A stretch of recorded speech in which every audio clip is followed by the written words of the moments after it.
Hello दोस्तों, नमस्कार। मैं रत्नाकर सर आप सभी का टारगेट विद गुरुकुल चैनल में तहे दिल से स्वागत करता हूं। और एक बार फिर मैं आपके समक्ष उपस्थित हो चुका हूं, स्पेशली हिंदी के क्लास लेकर। हिंदी व्याकरण बच्चे हम लोग क्या पढ़ने वाले हैं, हिंदी व्याकरण को पढ़ने वाले हैं, जिसमें स्पेशली ये बैच जो है यूपीएसआई यूपी पुलिस के लिए है। अभी जस्ट अगले महीने में यूपीएसआई पुलिस आने वाली वैकेंसी है और यूपीएसआई हो सकता है आई होप दिसंबर या जनवरी में आपका एग्ज़ाम हो जाए। तो हमने कहा ये सही समय है हिंदी को स्टार्ट करने का। अब हिंदी को एकदम शुरू से एकदम स्टार्ट करते हैं। पहले इसकी थ्योरी क्लास लेंगे और जैसे ही चैप्टर ख़त्म होगा तो इसके जितने भी अब तक PYQ आए हुए क्लास हैं उन सभी को हम क्या करेंगे, ले लेंगे। ठीक है बच्चे, तो आइए क्लास को करते हैं क्या स्टार्ट। अब आप सभी लोग क्लास को क्या कर दीजिए, शेयर। हाँ, जितने भी UP police UPSI one day exam लेखपाल देने वाले हैं सभी बच्चे के लिए है बेटा। तो ये पार्ट क्या है बच्चे, फर्स्ट है। तो आइए क्लास को करते हैं आगाज़। और सबसे पहले पढ़ने वाले बेटा हिंदी को ना, तो थोड़ी सी पहले हिंदी को समझेंगे। और चैप्टर हमारा क्या है, भाषा का विकास ना। तो सबसे पहले हम लोग हिंदी समझेंगे कि वास्तव में हिंदी होती क्या है, हिंदी बनी कैसे है। आइए बच्चे, तो हेडिंग बनाइए बच्चे, हिंदी।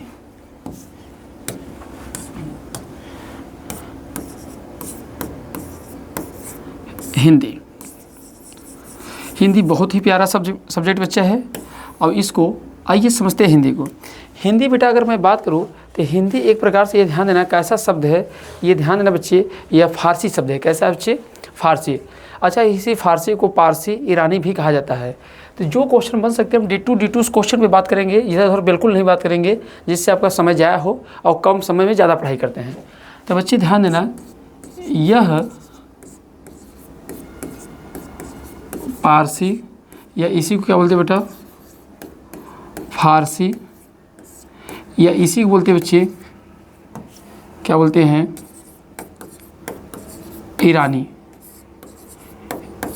ईरानी शब्द है। तो अगर सबसे पहला बेटा यही क्वेश्चन बन जाएगा कि हिंदी कैसा शब्द है, तो बेटा पारसी, फारसी या ईरानी शब्द है। ऐसा क्यों कहा गया बच्चे, ज़रा समझिएगा। दरअसल एक कहानी ये है बच्चे, यूँ है कि जो ये पारसी है ना, पारसी हैं, इस पहले जो फारसी है ना, हिंदी के वर्णमाला के कुछ अक्षरों को गलत तरीके से उच्चारण करते हैं। हिंदी के वर्णमाला के कुछ अक्षरों को गलत तरीके से उच्चारण करते हैं। जैसे बेटा अगर ध्यान दो, जैसे आपको बताऊं कि आप देखे होंगे कि एक हमारे पास नदी है जिसका नाम है बेटा सिंधु नदी। क्या नाम है बच्चे, सिंधु नदी। और सिंधु नदी है जो बच्चे, तो क्या हुआ कि सिकंदर हमारे भारत में आया हुआ था। और सिकंदर कैसा था, पारसी था। तो इससे पूछा गया कि भारत में तुम कहाँ तक लड़ने गए थे, तो इसने कहा, जानते हो क्या कहा, हिंदू नदी।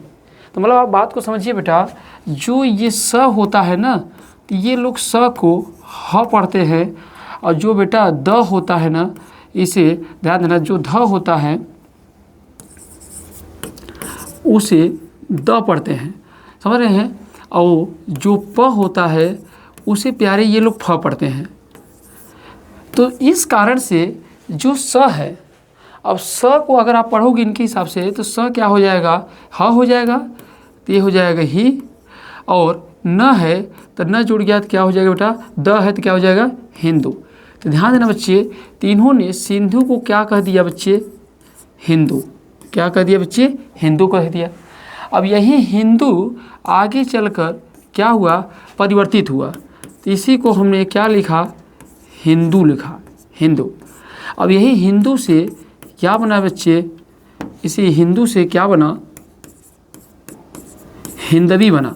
क्या बना, हिंदवी। और हिंदवी से क्या बना बेटा, हिंदी बना। तो वास्तव में हिंदी बनी कैसे है, ये हिंदवी शब्द से बना हुआ। किससे बच्चे, हिंदवी। हिंदवी कैसे बना, हिंदू। हिंदू कैसे बना, हिंदू। तो याद रखिएगा, तो इस प्रकार से आप कह सकते हैं बच्चे कि हमारे हिंदी यह पारसी या फारसी या ईरानी शब्द है। कैसा शब्द है बच्चे, फारसी या ईरानी शब्द है। दूसरा बात आपसे क्वेश्चन मुझे बेटा, आपसे यही क्वेश्चन बन जाएगा। अभी जो जो इससे क्वेश्चन बन सकते हैं बेटा, अभी हम उन क्वेश्चनों पे बात कर रहे हैं बेटा। अगर पूछिए इसका आदि जननी कौन है बेटा, आदि जननी। अभी जितना बता रहा हूँ बस उसको आप क्वेश्चन की तरह पढ़ते चले जाइए, आगे अभी सब बता दूंगा क्या चीज़ है क्या नहीं। अगर आदि जननी कहेगा बच्चे कौन है बच्चे, तो ध्यान देना है क्या है प्यारे, संस्कृत है। क्या बच्चे, संस्कृत है। अगर जननी पूछेगा बेटा तो जननी, जननी वाला होता है, आदि जननी वाला होता है परिदादी। और जननी मतलब जो उसकी क्या है बच्चे, माता है। तो जननी कौन है बच्चे, तो जननी अगर आप बताएंगे तो क्या बच्चे, अपभ्रंश।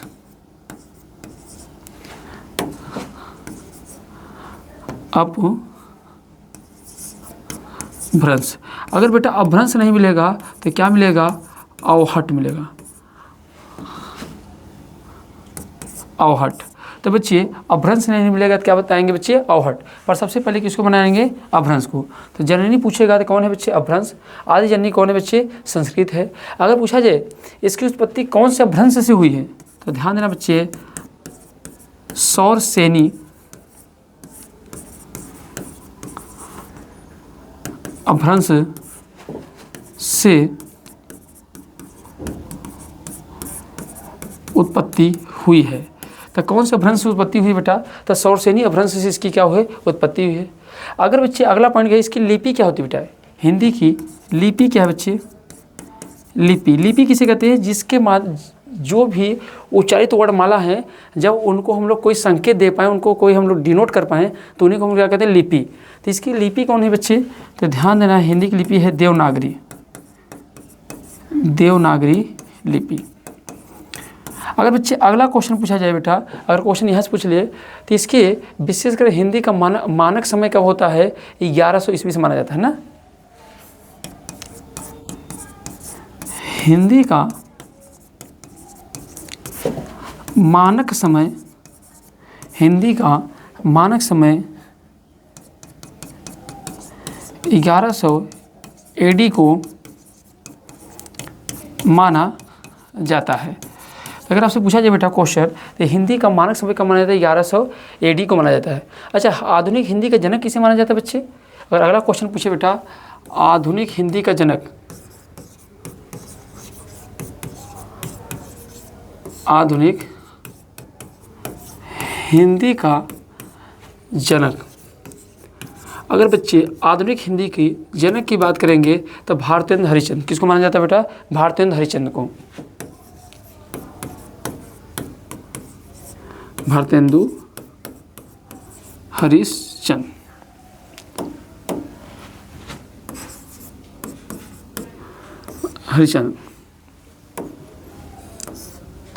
हरिश्चंद्र को माना जाता है। अगर बच्चे ले देकर हिंदी से क्वेश्चन बनेगा तो यही बनेगा, हिंदी कौन शब्द है, तो ये ध्यान देना, पारसी या फारसी या ईरानी शब्द है।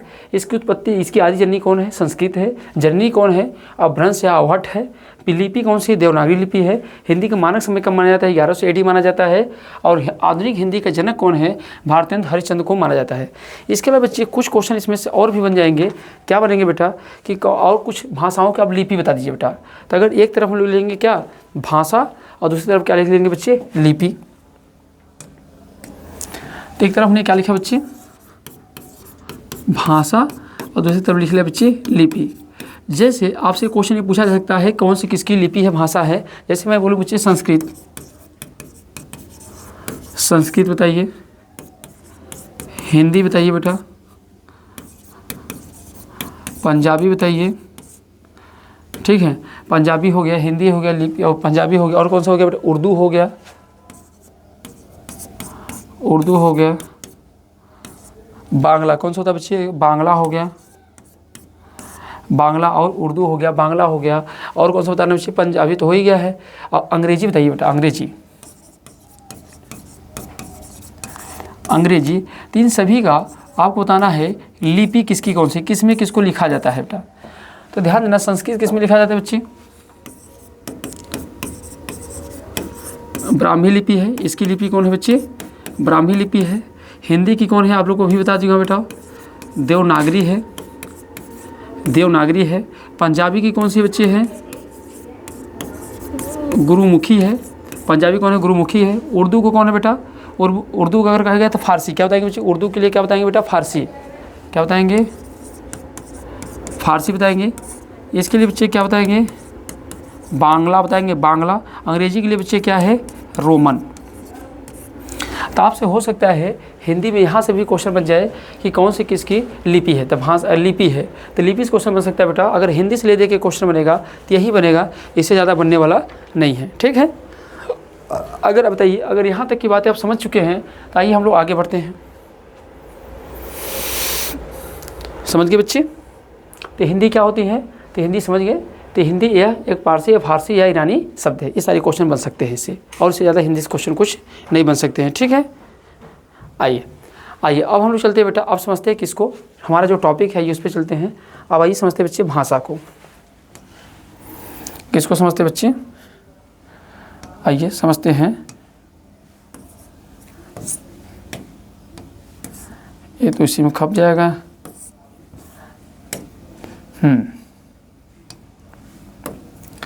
आइए बच्चे, अब लोग थोड़ा सा हम लोग समझेंगे किसको। हाँ, आइए हेडिंग बनाइए बच्चे, भाषा। अब बच्चे अगर मैं आपसे कहूँ कि भाषा है क्या, तो सबसे पहली बात बेटा यहाँ सबसे पहला क्वेश्चन यही बन जाएगा। तो ये ध्यान देना, भाषा शब्द की उत्पत्ति संस्कृत के भाष धातु से हुई है, जिसका अर्थ होता है वाणी की अभिव्यक्ति। तो बेटा सबसे पहली बात क्वेश्चन यही बनेगा, भाषा शब्द की उत्पत्ति संस्कृत के भाष धातु से हुई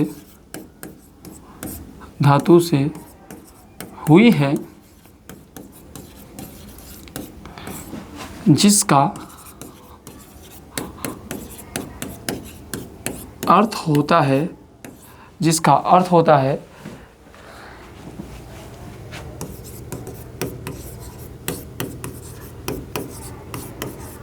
अभिव्यक्ति की वाणी।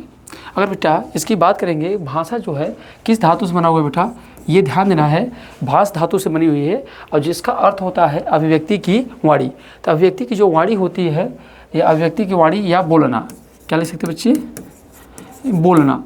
तो आपसे भाषा पूछे भाषा है क्या, तो भाषा ध्यान देना एक प्रकार से क्या है, वाणी है जो आप अपने बातों को दूसरे के पास पहुँचाते हैं। तो अपनी बातों को दूसरे के पास पहुँचाने के जो माध्यम होता है ना, वही क्या कहलाता है बच्चे? भाषा कहलाता है। तो भाषा कैसा होता है बेटा? परिवर्तनशील है कि नहीं है? तो कह सकते हो भाषा कैसा है बच्चे? तो भाषा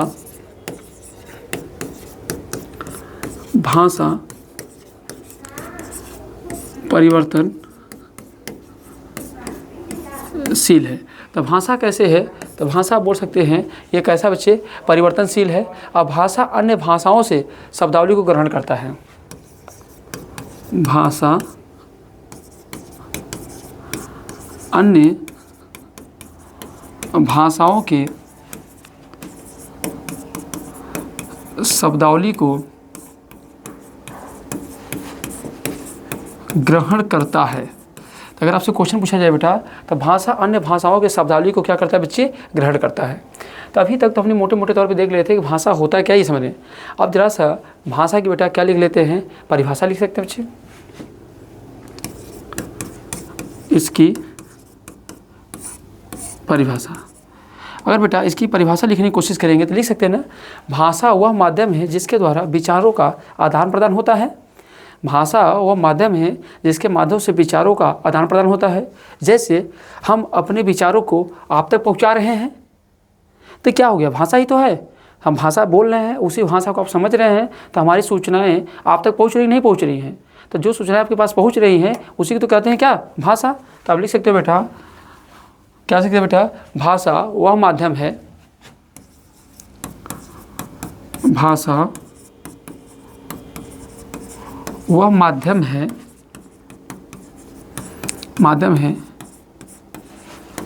जिसके माध्यम से सूचनाओं का आदान प्रदान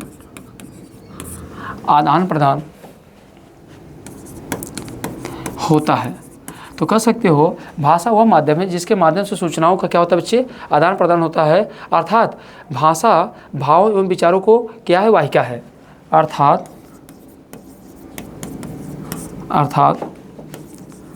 भाषा भाव एवं विचारों की क्या है, वाहिका है। अब वाहिका क्यों कहा गया? जिस तरीके से हमारे शरीर में जो ब्लड होता है, तो ब्लड को एक जगह से दूसरी जगह पहुंचाने के लिए क्या चाहिए बेटा? शिरा धमनी चाहिए, उसी को वाहिका कहते हैं। तो ऐसे ही हमारे जो विचार है, हमारी जो अभिव्यक्ति है, हमें आप तक पहुंचाना है, तो हमें क्या चाहिए बच्चे? भाषा। तो भाषा को इसीलिए कहा गया बच्चे वाहिका कहा गया। तो क्या इन्हीं बातों को समझ पाया बेटा? तो कह सकते हो भाषा वह माध्यम है जिसके माध्यम से सूचनाओं का आदान प्रदान होता है। तो अर्थात भाषा भाव एवं विचारों की क्या है बेटा? वाहिका है। अगर इन्हीं बातें आप समझ पाए हैं, नोट डाउन कर लिए हो, तो हम लोग आगे बढ़ें और अब थोड़ा समझते हैं भाषा के तत्व में क्या क्या आते हैं बच्चे, और उनसे क्या क्या क्वेश्चन बन सकते हैं। चलिए, तो आई होप, मैं उम्मीद करता हूँ कि आप बातों को समझ चुके होंगे।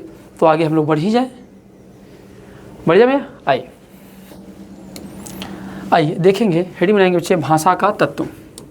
अब हेडिंग हमेशा कैसे बनाना? काला पेन से ना। मेरे पास तो मल्टीपल पेन है, आप लोग सोचिएगा किससे बनाना है।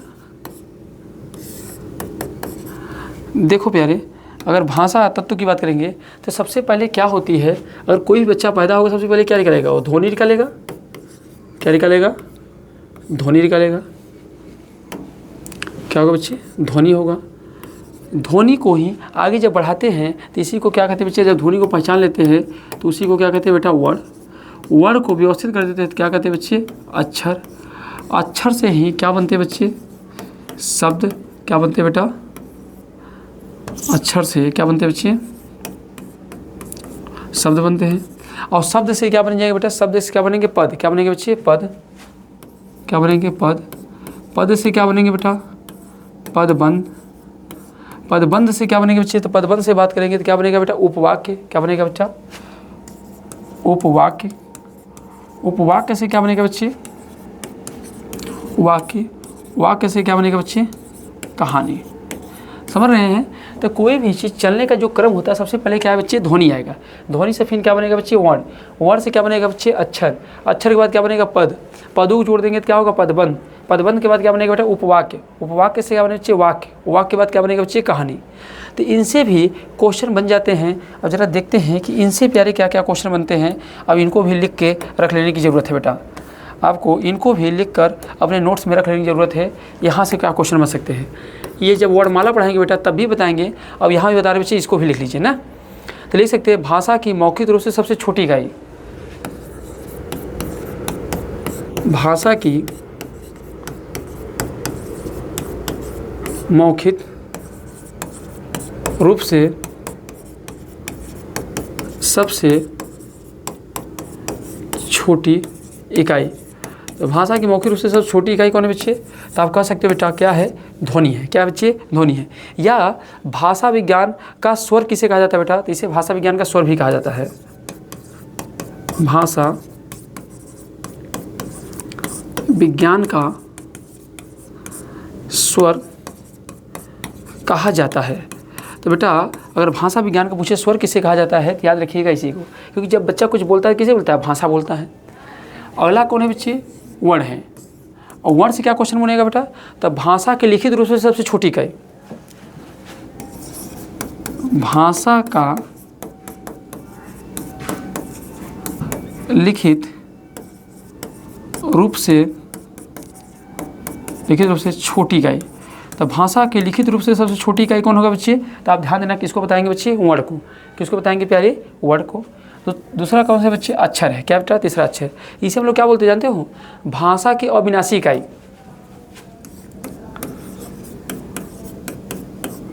भाषा की अविनाशी इकाई। तो भाषा की अविनाशी इकाई बेटा किसे कहेंगे? तो भाषा की अविनाशी इकाई किसे कहते हैं? अक्षर। जिससे मतलब भाषा का जो अक्षर है ना, उसको तोड़ नहीं सकते। क है तो क ही रहेगा, क को तोड़कर क और ख दोनों एक साथ में नहीं बर्न कर सकते, है कि नहीं है। अब अगला है बच्चे हमारे पास क्या बच्चे? शब्द है। क्या बच्चे? शब्द है। अब ये शब्द है, तो शब्द किसे कहते हैं बेटा? तो ध्यान देना, भाषा के लघुत्तम सार्थक इकाई। जब इसको पढ़ेंगे शब्द को, तो जैसे हमने अभी तक इसे हमने क लिखा, तो ये जानते ही ये क है, पर क का कोई अर्थ तो है नहीं। पर हमने ल लिया तो ल का कोई स्पेशली अर्थ तो है नहीं, वो क लिया, ल लिया, म लिया, कोई अर्थ तो नहीं है, पर तीनों मिला बोल दिया कलम। तो कलम जैसे ही बोला तो ये क्या हुई, भाषा सबसे छोटी गई, इसका कोई ना कोई अपने आप में अर्थ है। हाँ, कलम अच्छा शेप होता है, अच्छा उससे लिखा जाता है। समझ रहे मेरी बातों को? तो याद रखेंगे बेटा। तो शब्द के बारे में, यह भाषा की, अगर कहा जाए भाषा की सार्थक लघुत्तम सार्थक इकाई, भाषा की लघुत्तम सार्थक इकाई। इकाई किसे कहेंगे बच्चे? शब्द को कहेंगे। किसे कहेंगे प्यारे? शब्द को कहा जाएगा। ठीक है। इसके बाद बच्चे अगला पॉइंट अगर आएंगे तो वाक्य, भाषा की सबसे बड़ी और सार्थक इकाई किसे कहेंगे? तो ध्यान देना बेटा, वाक्य। भाषा की सार्थक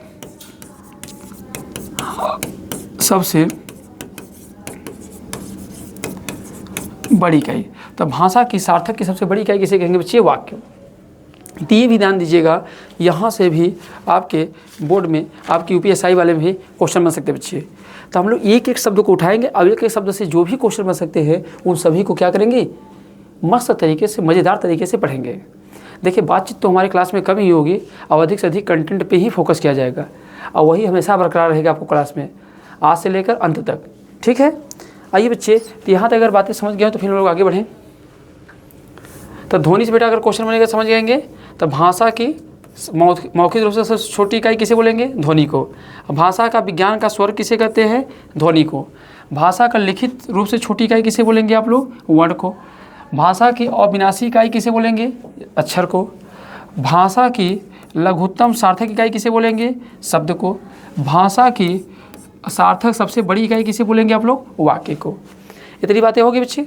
आइए, अगर इतनी बातें हो गई तो हम लोग अब चलते हैं भाषा के प्रकार पे। आइए अब चलते हैं बेटा भाषा के प्रकार पे। हेडिंग बनाइए।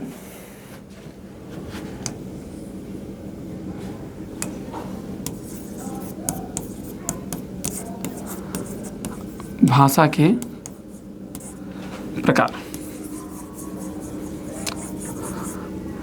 अब बच्चे हम लोग देखेंगे भाषा के प्रकार, कि भाषा कितने प्रकार के होते हैं बच्चे।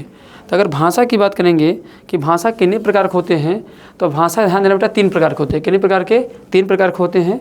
एक होती है मौखिक भाषा, एक होता है लिखित भाषा, एक होता है सांकेतिक भाषा, है ना। तो भाषा देखिए बच्चे, भाषा के सभी जितने भी यूपीएसआई वाले बच्चे हैं वो ध्यान देंगे। हाँ, अब आपकी क्लास डेली यूट्यूब पे ऐसे जाती रहेगी, आप लोग ध्यानपूर्वक डेली से क्लास पढ़ते रहिए, नोट्स बनाते रहिए। ठीक है।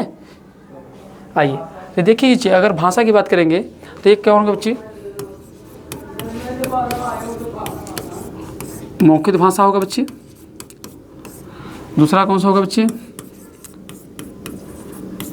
लिखित भाषा होगा प्यारे। और कौन सा होगा बच्चे? और कौन होगा? लिखित भाषा के बाद क्या होगा? सांकेतिक भाषा। सांकेतिक भाषा। तो भाषा के कुल 3 रूप होते हैं। कौन कौन से होते हैं बच्चे? मौखिक भाषा होता है, लिखित भाषा होता है, और कौन सा होता है? सांकेतिक भाषा। हेलो,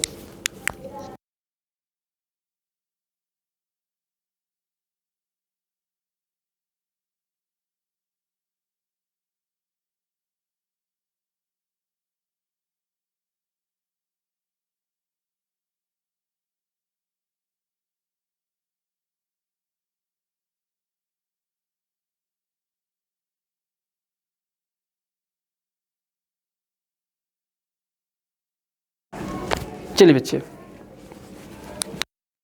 आइएगा, तो हम लोग आगे बढ़ते बेटा। तो अब देखिएगा कि अब मौखिक भाषा किसे कहते हैं, लिखित भाषा किसे कहते हैं, और सांकेतिक भाषा।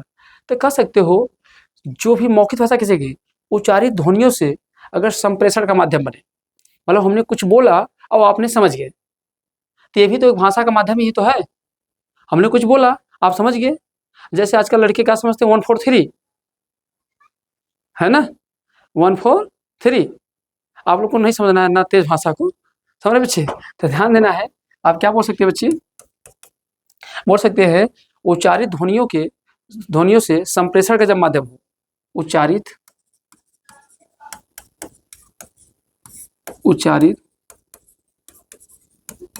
ध्वनियों से संप्रेषण का माध्यम, संप्रेषण मतलब होता है आदान प्रदान। तो ध्यान देना बेटा, उच्चारित ध्वनियों से संप्रेषण का माध्यम क्या कहलाता है? मौखिक भाषा। क्या कहलाता है बच्चे? संप्रेषण का माध्यम मौखिक भाषा कहलाता है। अच्छा बेटा, ये जो होता है ये कैसा होता है? तो कह सकते हैं ये सरल होता है। क्या होता है? यह ध्यान देना है, ये कैसा होता है? सरल होता है। अब जाहिर सी बात, हमने कुछ बोला, आप समझ गए। अब मान लीजिए किसी चीज को लिख के दे दूं, आपको पढ़ने नहीं आ रहा है। अब बताओ, सिंधु घाटी सभ्यता के भाषा में बोस्टन लिपि में कुछ लिख के दे दूं, समझ पाएंगे? संस्कृत में लिख के दे दे, समझे नहीं पाओगे। हिंदी समझ जाओ उतना ही बहुत है। तो लिखित भाषा भी जटिल है और इशारा तो ज्यादा जटिल है। कम से कम जो बोला वो तो समझ जाओ, उतनी बहुत बड़ी बात है। तो बेटा ये कैसी है? ये तो मौखिक भाषा कैसी होती है? सरल होती है। कैसी होती है? सरल होती है। अब बेटा सबसे बड़ी बात है, लिखित भाषा को अन्य नामों से भी जानते हैं, जरा ये जान लीजिए। जैसे इसे हम लोग क्या कहते हैं? साहित्यिक भाषा कहते हैं, परिनिष्ठ भाषा कहते हैं, परिमार्जित भाषा कहते हैं, परिष्कृत भाषा कहते हैं। तो ध्यान दीजिए, इसके कई सारे नाम हैं। जैसे आप लिख सकते हैं, कौन से होते हैं? साहित्य। क्या लिख सकते हो बेटा इसको हम लोग? साहित्यिक भाषा बोलते हैं।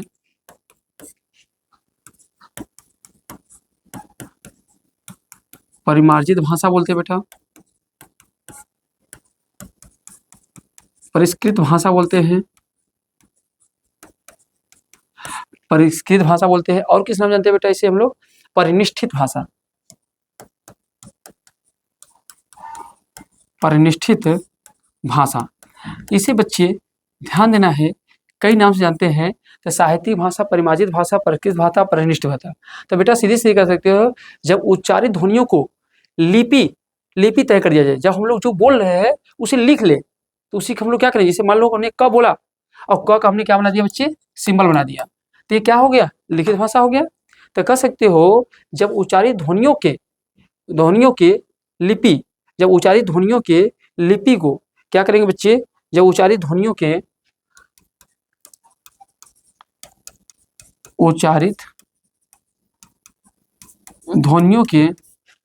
उच्चारित ध्वनियों के क्या करेंगे बेटा? ध्वनियों के लिपि तय कर दिए जाते हैं। उच्चारित ध्वनियों की लिपि तय दिए, चाहे ध्वनियों की लिपि तय कर दिए जाते हैं, तो उन्हें क्या कहते हैं बेटा? लिखित भाषा। तो इन्हें लिखित भाषा कहते हैं। या बेटा ये भी कह सकते हैं, वह भाषा जो व्याकरण में प्रयोग होती है। यहाँ एक बात और लिख सकते हैं बेटा, वह भाषा जो व्याकरण में प्रयोग होती है। तो वह भाषा जो व्याकरण प्रयोग होती है उसे हम लोग क्या कहते हैं बच्चे? लिखित भाषा कहते हैं। अगली बात आएंगे बच्चे, तो अगली बात हमारे पास क्या बेटा? सांकेतिक भाषा। तो जाहिर सी बात है, जब संप्रेषण का माध्यम क्या हो? जब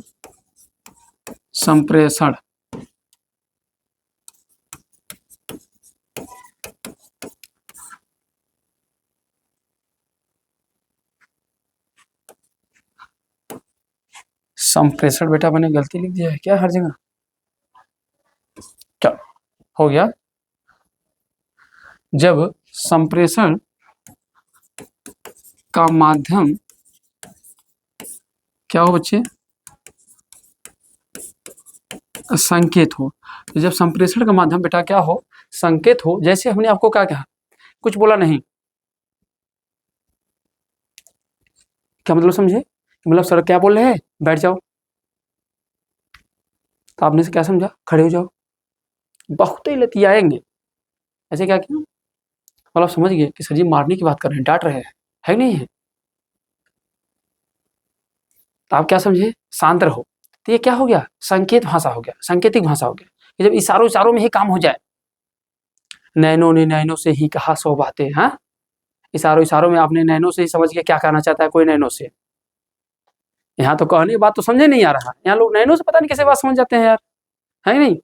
तो बेटा यही क्या है बच्चे, भाषा के प्रकार। तो बताओ बच्चे, क्या भाषा के प्रकार आप समझ पाए, नहीं समझ पाए? भाषा प्रकार समझ गए? तो ध्यान देना बेटा, तो इसको आप समझिएगा। तो भाषा को अब कहा जाए तो 3 रूप में बांटा गया, मौखिक भाषा, लिखित भाषा, सांकेतिक भाषा। अब आइए अगला पॉइंट हम लोग जो समझेंगे, भाषा परिवार को। किसको समझेंगे बेटा, भाषा परिवार को। अभी एक एक चलेंगे बेटा, मौखिक भाषा, लिखित भाषा सबको समझेंगे, कि भाषा बना कैसे ये भी समझेंगे। पर अभी आप ध्यान दीजिए बेटा, तो हम लोग समझेंगे भाषा परिवार, कौन कौन से भाषा परिवार है। आइए अगला हेडिंग बनाइए,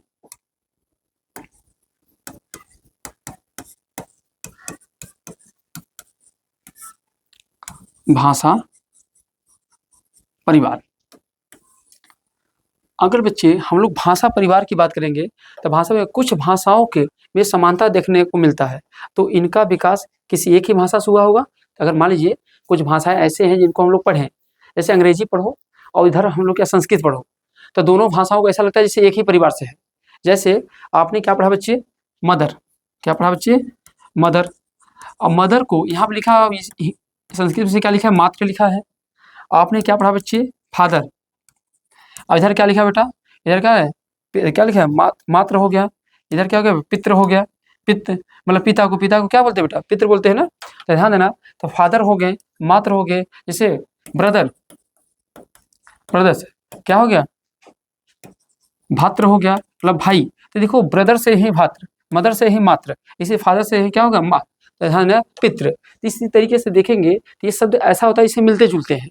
तो जो मिलते जुलते शब्द होते हैं, तो माना जाता है कि इनकी उत्पत्ति जो हुई है एक ही भाषा परिवार से हुई है। तो उन्हीं को बेटा हम लोग क्या मिला के तो कह सकते हैं, कुछ भाषाओं में समानता देखने को मिलती है, तो इनका विकास किसी एक ही भाषा से हुआ है, तो इन्हीं हम लोग क्या कहते हैं, भाषा परिवार। तो क्या सकते हो, क्या लिखते बेटा, इसकी परिभाषा का लिखना चाहो क्या लिखोगे, कुछ भाषाओं में समानता देखने को मिलती है, कुछ भाषाओं में समानता देखने को मिलती है, कुछ भाषाओं में समानता देखने को मिलती है, अर्थात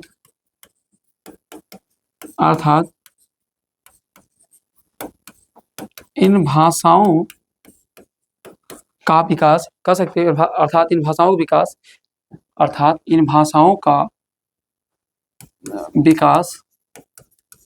विकास किन्हीं एक ही भाषा से हुआ है, किन्हीं एक ही भाषा से हुआ है, तो इन्हें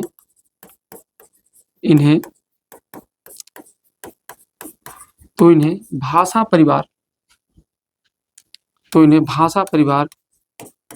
कहते हैं। क्या कहते हैं बच्चे, इन्हें भाषा परिवार के नाम जानते हैं। तो कुल कितने भाषा परिवार है बेटा, तो ध्यान देना बच्चे, कुल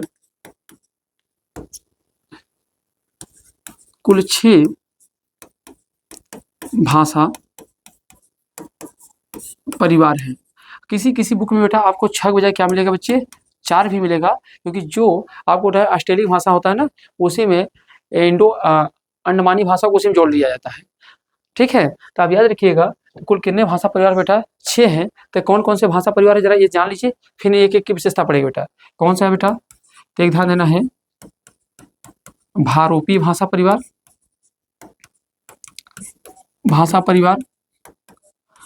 दूसरा कौन सा बेटा, इसको दूसरा बोलते हैं द्रविड़ भाषा परिवार, द्रविड़ भाषा परिवार। फिर अगला कौन है बच्चे, कौन है, चीन तिब्बती भाषा परिवार, चीन तिब्बती भाषा परिवार। और कौन है बेटा, चौथा कौन सा है, चौथा लिख सकते हो ऑस्ट्रिक भाषा परिवार। कौन है, ऑस्ट्रिक भाषा परिवार। अभी इसमें कौन कौन से भाषा आते हैं आपको सब सिखाएंगे बेटा। अगला कौन है बेटा, ध्यान देना, अगला अगर लिखेंगे ग्रेट अंडमानी भाषा परिवार, ग्रेट अंडमानी भाषा परिवार, भाषा परिवार। और छठा अगर बात करूं बेटा तो छठा लिख सकते हैं ताई कढ़ाई भाषा परिवार, ताई कढ़ाई, ताई कढ़ाई भाषा परिवार। तो बेटा याद रखिएगा ये टोटल 6 भाषा परिवार है। इनमें कौन कौन सी भाषाएं आती हैं उन सभी भाषाओं को हम लोग को क्या करना बेटा, एक एक करके पढ़ना है ना। तो अगर आपसे याद करें बेटा ये सभी भाषाओं को आप याद कर सकते हैं। अच्छा कई बार एक बात और ध्यान दें बेटा कि जो कई सारे भाषाएं हैं उनको कई सारे नामों से जानते हैं।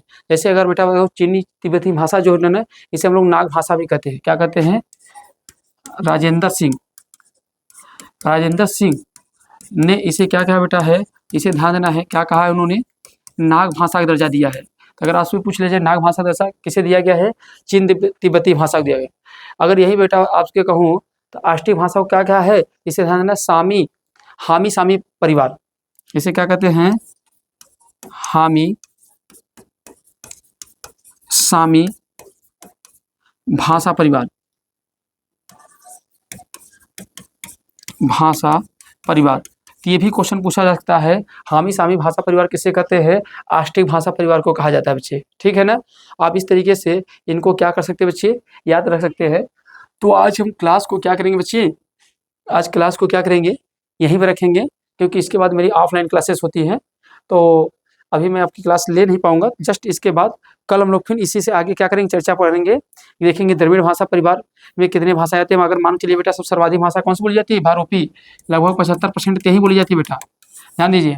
तब भारोपी भाषा परिवार में कौन से आते हैं, द्रविड़ भाषा परिवार में कौन से आते हैं, समझ, जैसे हिंदी हो गया, संस्कृत हो गया, हाँ, अंग्रेजी, उर्दू, बांग्ला, कश्मीरी, सिंधी, पंजाबी, नेपाली, असमिया, गुजराती, ये सभी किसमें आते हैं, भारूपी भाषा परिवार में आते हैं। द्रविड़ में कौन आ जाते हैं बेटा, तेलुगु, तमिल, कन्नड़, मलयालम, तुलु, ये सभी किसमें आते हैं, यहाँ पर आते हैं। जबकि चीन तिब्बती भाषा में कौन आते हैं बेटा, इसमें बर्मी, मंडारी, तिब्बती, कचारी, गारो, हाँ, कोच, रुग्गा, रागा, गोटान, ये सभी इसमें आते हैं।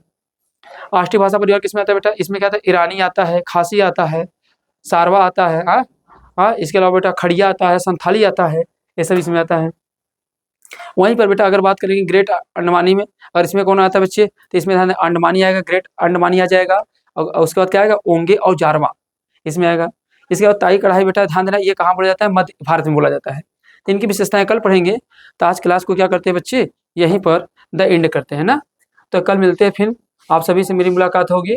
कल इसी के आगे हम लोग चर्चा करेंगे इन भाषाओं को, और तब तक मिलते हैं। तब आगे के लिए बच्चा सभी लोग के लिए जय हिंद, जय भारत।